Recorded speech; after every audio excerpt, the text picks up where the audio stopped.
Alright, y'all, got some good news. They told me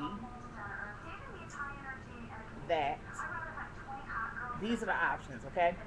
Um, you'll see me going back and forth because I'm looking at the screen so I can make this call too. I'll do it on the phone. I just got off the phone with the college, and what they did was they told me that this is the option. Because when I heard that, I owed that bill, my mind automatically went to, because I have so many doors closed in my face, you guys. My mind automatically went to, oh my God, here's another door closing my face. And I just automatically said, you know what? It's nothing I can do besides pay that.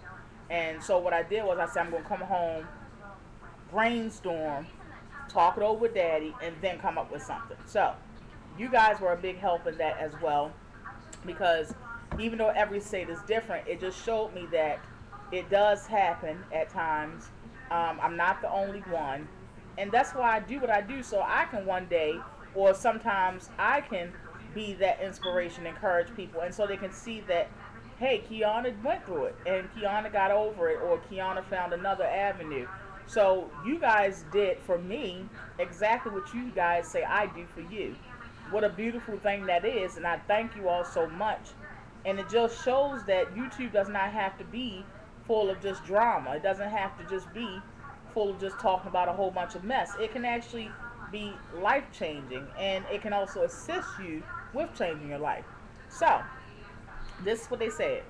Um, what they said is I can pay 40% of my overall total for my classes, and then they break it down in installments for 3 installments. They said I can do that. So what I'm going to do right now is I think that's going to work out for me rather than trying to get a loan or whatever, because I'm not really interested in paying the interest rate, you guys. See, you all know how I feel about creditors, and you all know how I feel about, you know, um, you know, when you go to sleep at night, the Bible says you're supposed to not owe anyone, okay? And I pride myself on doing that. And until now, I didn't even know I owed anyone. But I guess because I moved and stuff like that so many times, and was in the homeless shelter and all that kind of stuff, evidently that's why I didn't know that I owed this bill. But anyway, um, I need to find out from them. I need to find out from them. I'm sorry, I'm listening to a recording. I need to find out from them when that payment needs to be done, because I could have did that today. But again, I was just so focused on the fact that yet another door was closed in my face. And the reason why I have to pay it in full, if I was going, the reason why I would have, let me just call them in a minute, so I can get this out and get it out right. The reason why I was going to have to, um, I was going to pay my classes in full is because it was going to wind up, it was in full besides the amount they was going to give me for this grant that I received. But in order to get that grant, I would have to pay the bill that I owed before. You understand what I'm saying? So I was only had to pay, altogether it would have came to like $1,500. I was only going to pay like $1,100 or something like that. So the grant was only for like four something, but it's the fact that I didn't have four something, to scrape up yet again after we already scraped up the $1,100. You see what I'm saying? So that's what I was upset about.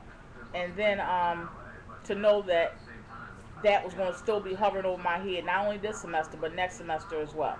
So I'm going to think I'm going to do the payment plan, and it's just going to be a whole different ball game. It's going to be a whole different ball game, because see, school doesn't come like it may come for other people. For me, like, it's not like I'm a straight A student. You understand what I'm saying? So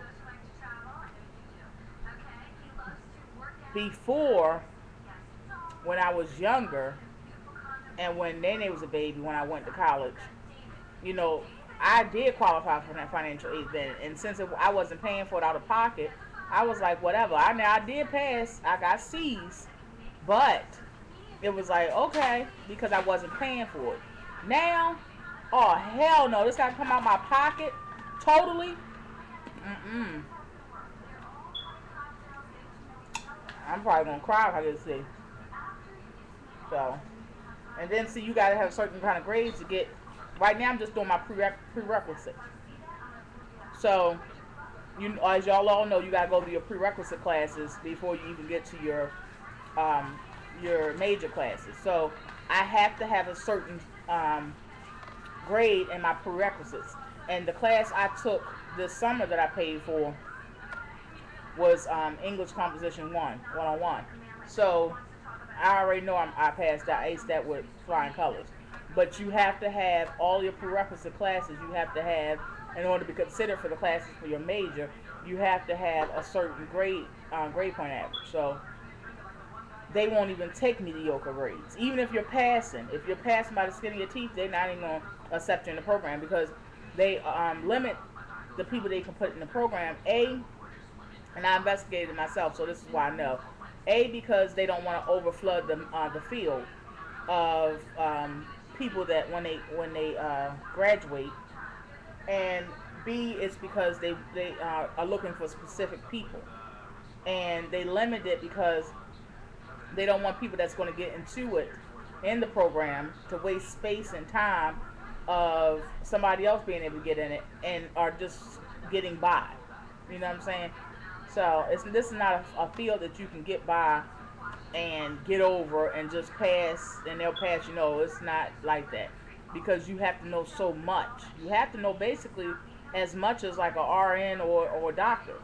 You have to know every part of the body, every bone of the body by name and all that. You have to know so much. Be able to recognize certain kind of cancers. Being able to recognize certain kind of spots. You got to be able to, know how your spine is supposed to be aligned, how bones are supposed to be aligned, being able to be able to notice when people have bone diseases, all kinds of stuff. So this is not something that you can skate by. So they don't want people that's skating by. Even come on now, if you skating by in your prerequisite classes, which you definitely are not going to be able to make it once you get into the meat and potatoes of the program. So yeah, so that's what we're probably going to do. All is well. I'm going to also check into some other grants or anything else that I may qualify for. You have to keep in mind that because I am self-employed and I am married, they have to ask for my tax form.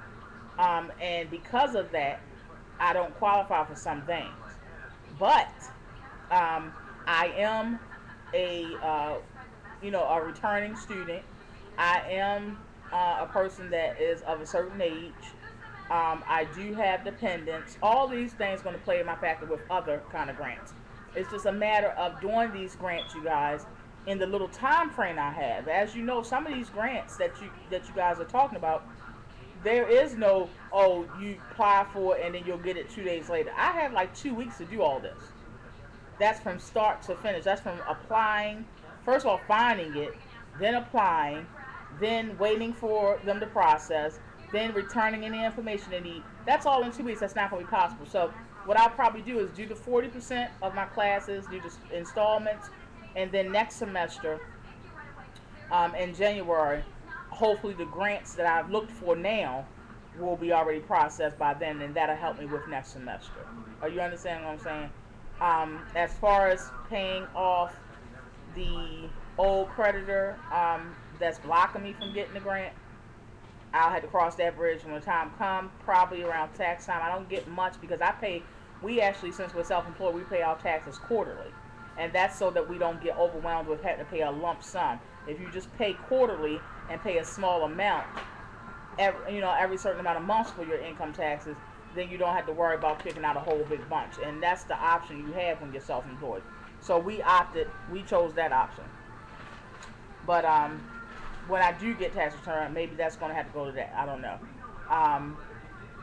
That way I won't feel like it's coming right out my pocket directly and it's coming from, a contract because y'all know I do contracts with the transportation company, and monthly sometimes we get paid. So I don't want to have to take a whole payment from all of the services we did for our van service and then pay it for that. I don't want to have to do that. So I just wanted to update you guys. I'm so happy. Even though I still have to pay, it actually winds up being a better option because I don't have to pay all at once. And that 40% I definitely can cover because I could have covered that today. It's just that I just, when you get so many doors slammed in your face, and people that have been through this understand what I'm saying.